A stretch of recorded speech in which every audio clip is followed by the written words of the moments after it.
Hello students, welcome to my channel. So today I am going to explain you preposition as more demanding topic is yours preposition. So first of all, today we will discuss about the preposition. Position and pre means पहले and position means आपकी जो भी स्थिति है, जो भी दशा है. ओके तो किसी भी चीज मीन्स किसी भी नाउन की या फिर प्रोनाउन की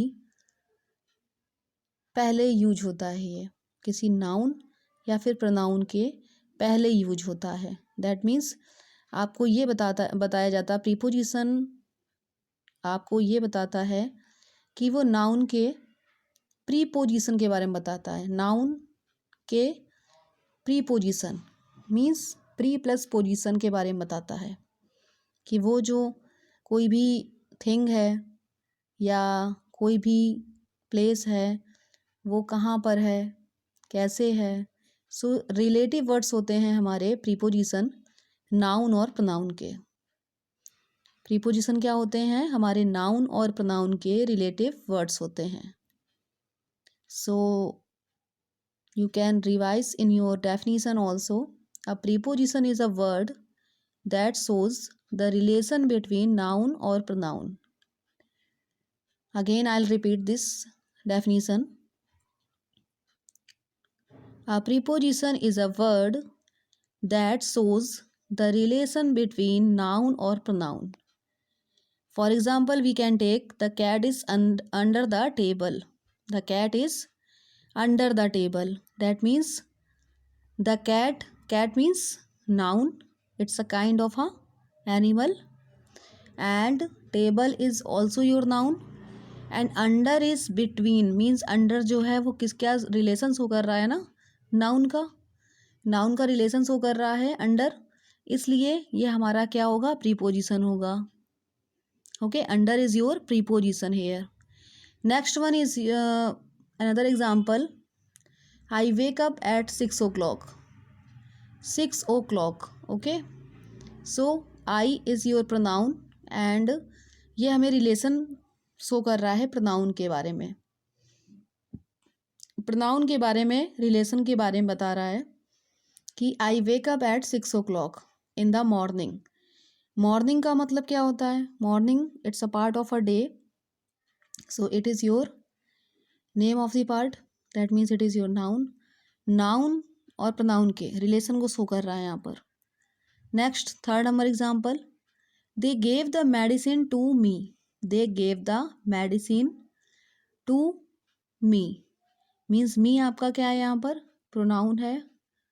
एंड दे यहाँ पर क्या है? नाउन है. सॉरी, दे आपका प्रोनाउन है and me also your pronoun. And medicine आपका क्या है? नाउन है. That means it shows the two is showing relation between noun and pronoun. That means it is yours preposition. Next one we can take example.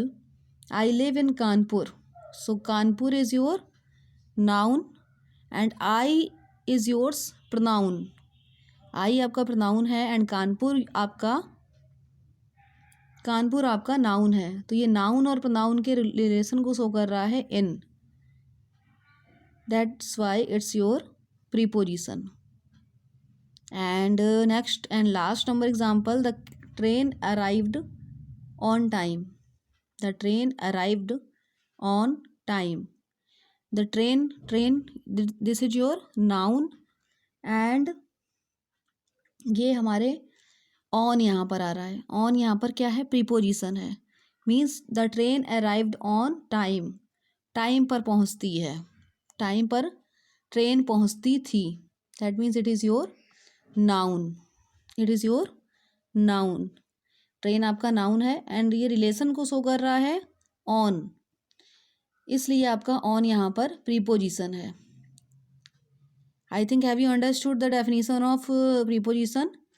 Preposition is a word that shows the relation between noun और pronoun.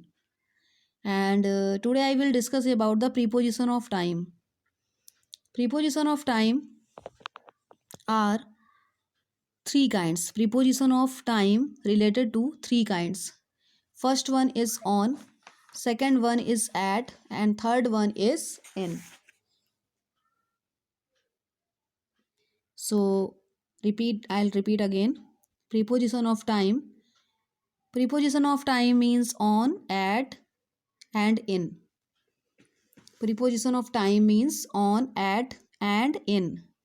So on. Firstly, we will look forward to on preposition. On का use कहाँ करते हैं? Where do we use on preposition? So on preposition का use करते हैं certain days of the week. Week का अगर कोई डेज का नेम मैं राइट करती हूँ, जैसे कि for example certain days of week means week का कोई भी सर्टेन डेज, सर्टेन में मीन्स निश्चित दिन. Okay, so for example Monday, Tuesday, Saturday, Friday, these are the certain days. So for example, we can take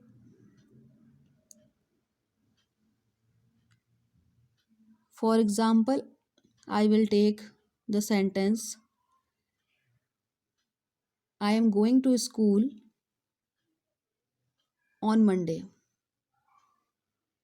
Another example, I go to school on Monday, on Tuesday, on Thursday, on Saturday.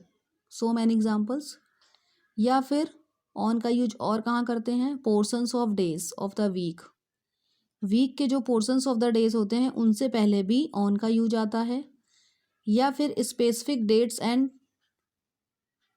Days के पहले, specific days या फिर dates के पहले भी on का use करते हैं. नेक्स्ट, जैसे कि मैंने बोला on new years day,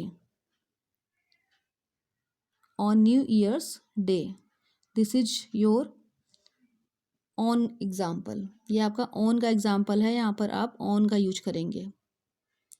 next one is yours at. At का यूज कहाँ करते हैं? Clock time. For example clock time means at 6 o'clock, at 7 o'clock, at 9 o'clock, at 11 o'clock. And holidays, जब कोई हॉलीडेज होती हैं, at Christmas, at Diwali, at Holi, so आप इनसे पहले एट का यूज करेंगे. फेस्टिवल से पहले एट का यूज करेंगे. स्पेसिफिक टाइम अगर कोई दिया जा रहा है आपको, तो उसके पहले भी आपको एट का यूज करना है. In next video I will explain the examples of these preposition of time, but today I will discuss about only where do we use these prepositions. Next one is yours in. in का use कहाँ करते हैं? where do we use in?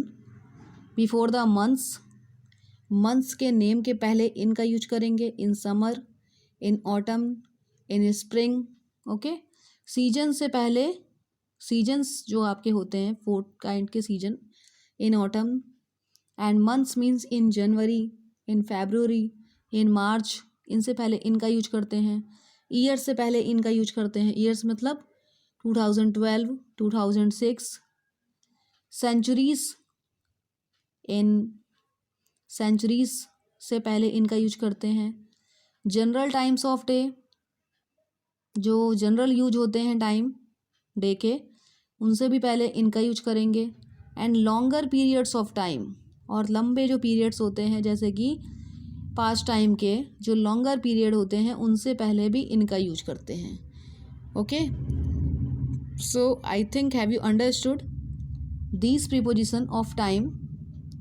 Where do we use, कहाँ पर use करते हैं हम इन प्रीपोजिशन का? I think have you understood. And one photograph of these preposition, such as where do we use these preposition of time, so I will upload in this group, you can see. And in next video I will upload examples of these preposition of time. So till my next video, bye bye to all of you.